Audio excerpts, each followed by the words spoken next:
The third way to increase ankle mobility is actually going to be by releasing a muscle that is up towards your hips and pelvis.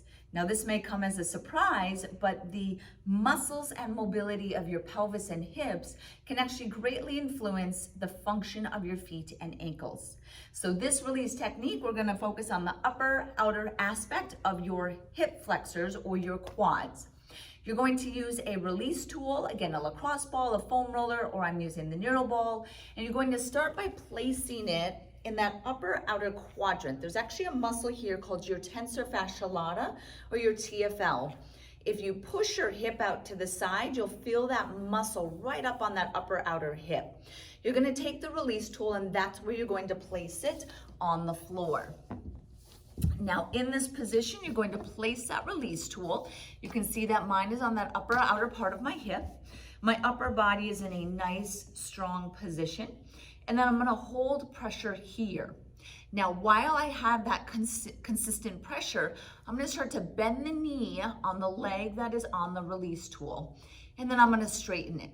And I'm gonna do this about 5 times, nice and slow, making sure that I'm breathing every time I move the leg. After 5 of those, I'm gonna move my body forward so that the ball goes a little bit lower. I'm going to hold here, and then again, if I feel comfortable, I'm going to bend the knee 5 times nice and slow.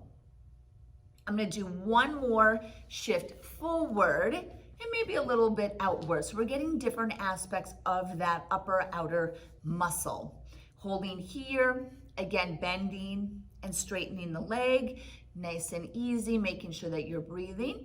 And then if you want to hold there, you can do a little bit of that cross friction again, and then repeat. So now I'm moving my body back to position number 2, and then I'm gonna do some cross friction with my leg, and then finally move over to position number 1, and then do a little bit of a cross friction.